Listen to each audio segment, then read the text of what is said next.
Hey everyone, welcome to सपना study academy. आज हम पढ़ेंगे क्लास 10 ज्योग्राफी का chapter number 2 forest and wild life resources. इसमें हम चैप्टर 2 के जितने भी एनसीईआरटी क्वेश्चंस दिए हुए हैं वो के सारे उनके सॉल्यूशंस को देखेंगे। तो जो न्यू सिलेबस है उसमें जो क्वेश्चंस हैं बिल्कुल ही रिड्यूस कर दिए हैं, थोड़े कम आपके पास यहाँ पे क्वेश्चन रहे हैं।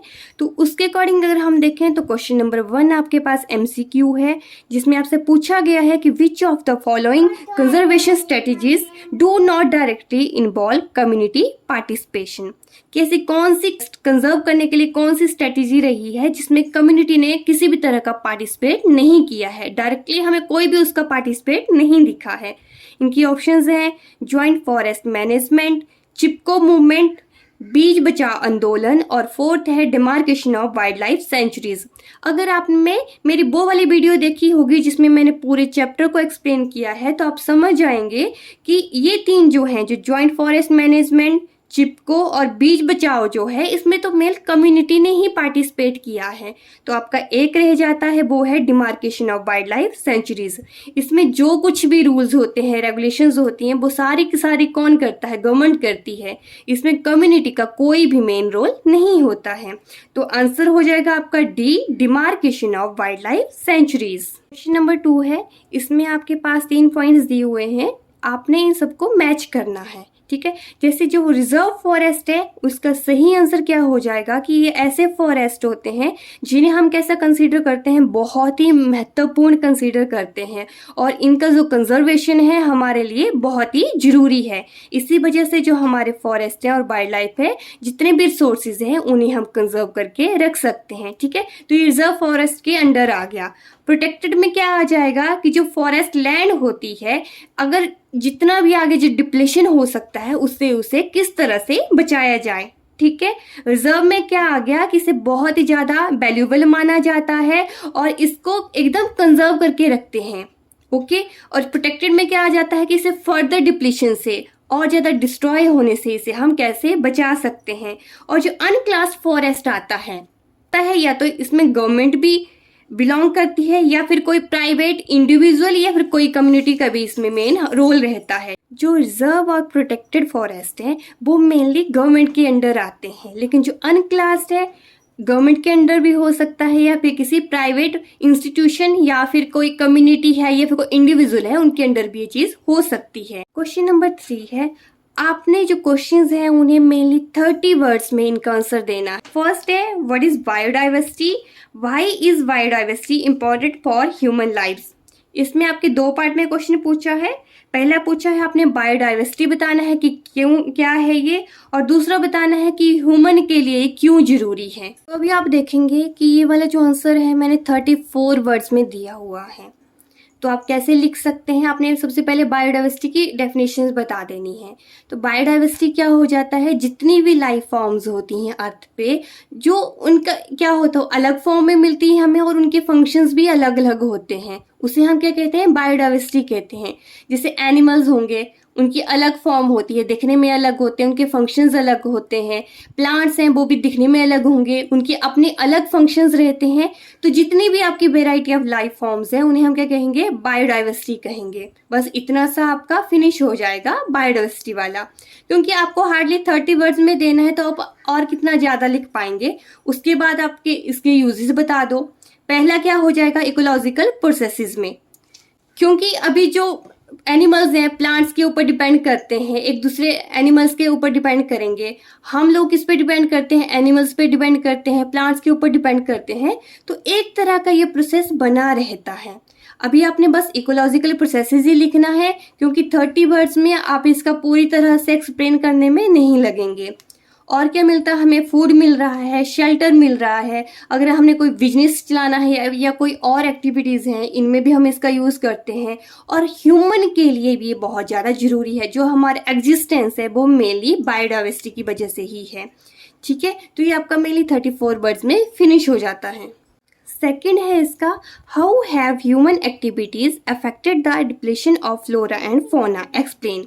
इसमें आपको पूछा गया है कि जो हम लोग हैं किस तरह से फ्लोरा और फौना को ख़त्म कर रहे हैं। फ्लोरा क्या हो जाता है, फ्लावर से रिलेटेड है, मतलब जितनी भी प्लांट स्पीसीज हैं। और फौना हो जाएगा एनिमल से रिलेटेड, जितनी भी एनिमल स्पीसीज हैं वो क्या हो जाएंगी, फौना हो जाएंगी।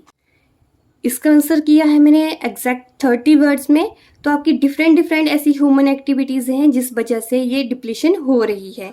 जैसे हम जंगलों में आग लगा देते हैं, उस वजह से जहाँ का जो फ्लोरा और फौना है ख़त्म हो रहा है। हंटिंग करते हैं हम, इलीगल ट्रेड्स हो रहे हैं, जैसे एनिमल्स की स्किन होती है, टीथ होती है, उसका इलीगली हम ट्रेड्स कर रहे हैं, उसकी वजह से ये सारे के सारे डिप्लेट हो रहे हैं। जितने ज़्यादा से ज़्यादा हम प्रोजेक्ट्स लगा रहे हैं उस वजह से हम क्या कर रहे हैं, जंगलों को काट रहे हैं। अगर जंगल ही कट जाएंगे तो वहाँ से फ्लोरा और फौना भी ऑटोमेटिकली ख़त्म हो जाएंगे। जितनी ज़्यादा पॉपुलेशन बढ़ती जा रही है उस वजह से जो हैबिटेट होते हैं एनिमल्स के वो सारे के सारे फिनिश हो रहे हैं।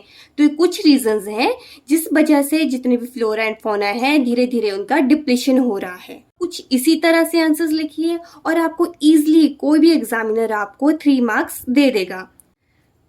क्वेश्चन नंबर 4 है आपका, इसका आंसर आपने करना है 120 वर्ड्स में।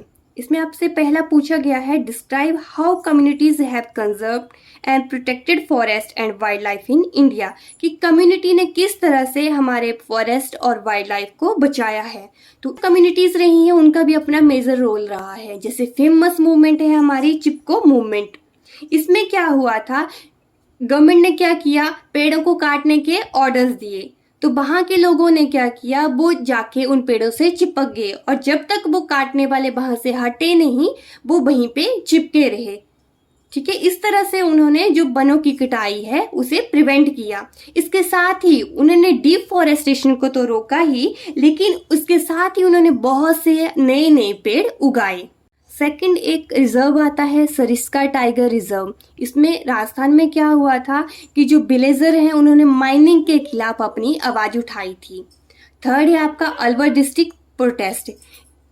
इस प्रोटेस्ट में लोगों ने क्या किया, जितने भी जो 5 गांव के जो लोग थे उन्होंने अपने से ही 1200 हेक्टेयर जो उनकी जमीन है वनों की, उन्हें एक नया ही नाम उसे दे दिया। वो था आपका भैरोदेव डाकब सेंचुरी। इसमें उन्होंने अपने ही रूल्स रखे। रूल्स क्या हो सकते होंगे, जिन्होंने नो हंटिंग होगी, कोई भी किसी तरह का डिफॉरेस्टेशन नहीं होगा, तो इस तरह से उन्होंने अपने ही रूल्स बनाए। इसके साथ ही कुछ ऐसी कम्युनिटीज़ होती हैं जो बहुत से वृक्षों की पूजा करती हैं, या फिर कोई एनिमल होगा उनकी भी पूजा करेंगी। जैसे जो ट्राइबल हैं आपके उड़ीसा और बिहार के, वो टर्माइन मतलब इमली और मैंगो ट्री की पूजा करते हैं। जो बिश्नोई होते हैं राजस्थान के, वो ब्लैक बक और पिकॉक की पूजा करते हैं। आपने देखा है कुछ ऐसी कम्युनिटीज भी होती हैं, बहुत से लोग क्या करते हैं, पीपल की पूजा करते हैं, बनियान जो बरगद का पेड़ होता है उसकी भी पूजा करते हैं। अभी ऑब्वियस सी बात है, जिसे हम वर्शिप करते हैं, जिनकी पूजा करते हैं, उन्हें डिस्ट्रॉय तो नहीं कर सकते हैं। तो ये जो हमारा रीजन होता है वर्शिप का, इस वजह से भी और अलग अलग कम्युनिटीज ने भी अलग अलग तरह से फॉरेस्ट और वाइल्ड लाइफ दोनों को कंजर्व करके रखा। तो ये कुछ आपके पॉइंट्स थे, तो आप इस तरह से इसे लिख सकते हैं। आपका सेकंड है right and note on good practices towards conserving forest and wild life. आपसे पूछा गया है कि फॉरेस्ट और वाइल्ड लाइफ को प्रोटेक्ट करने के लिए क्या क्या कदम उठाए गए हैं, उसमें आपने एक शॉर्ट नोट देना है। ठीक है, तो उसमें आप उन्हें देखिएगा 120 वर्ड्स में मैंने ये लिखा हुआ है। तो आप उन कदमों के बारे में बता दिए, उन प्रैक्टिसेस के बारे में बता सकते हैं। जैसे the Indian wild life protecting act, ये कब हुआ था, 1972 में से इम्प्लीमेंट किया गया था। इसका मेन रोल क्या था कि जितने भी आपके एंडेंजर्ड स्पीसीज हैं उन सबको प्रोटेक्शन प्रोवाइड करना है। आपको क्या बोला गया था इसमें कि जितने भी एंडेंजर्ड स्पीसीज हैं, मतलब जो धीरे धीरे खत्म हो रहे हैं, उनकी हंटिंग पे भी रोक लगा दी गई। इसके साथ ही बहुत सी स्टेट्स में अलग अलग से नेशनल पार्क्स और वाइल्ड लाइफ सेंचुरीज भी बनाई गई। आप यहाँ पे देखेंगे जो सरिस्का वाइल्ड लाइफ सेंचुरी है राजस्थान में, मानस टाइगर रिजर्व है असम में, सुंदरवन नेशनल पार्क वेस्ट बंगाल में है, और बांधवगढ़ नेशनल पार्क कहाँ है, मध्य प्रदेश में। तो ये कुछ अलग अलग से वाइल्ड लाइफ सेंचुरीज और नेशनल पार्क्स भी बने थे। एक और कदम उठाया गया था जिसका नाम था प्रोजेक्ट टाइगर। इसका काफी अहम रोल रहा है। ये स्टार्ट क्यों हुआ था, क्योंकि जब 1870 में जो टाइगर्स थे उनके नंबर थे 55,000, लेकिन 1970 तक आते आते ये टाइगर्स कितने रह गए, ओनली 1827 ही रह गए। तो मेनली टाइगर्स को प्रोटेक्ट करने के लिए ये प्रोजेक्ट टाइगर लॉन्च हुआ था। इसमें जितनी भी हंटिंग होती है टाइगर्स की उसे पूरी तरह से बंद कर दिया। इनका जो इलीगल ट्रेड्स होते हैं जैसे स्किन के, दांतों के, तो उस पर भी रोक लगा दी गई। और ये जितने भी कदम उठाए गए, जितनी भी प्रैक्टिसेस हुई, उनका हमें बहुत ही पॉजिटिव रिजल्ट देखने को मिला है। हमें देखा कि जितने भी फ्लोरा और फौना है उनके नंबर्स भी हमने बढ़ते हुए देखे। तो ये कुछ स्टेप्स थे जिन्होंने बहुत ही पॉजिटिव रिजल्ट दिखाया। आज आपने देखा कि किस तरह से 30 वर्ड्स 120 वर्ड्स में हमने बहुत अच्छे से क्वेश्चंस को एक्सप्लेन किया।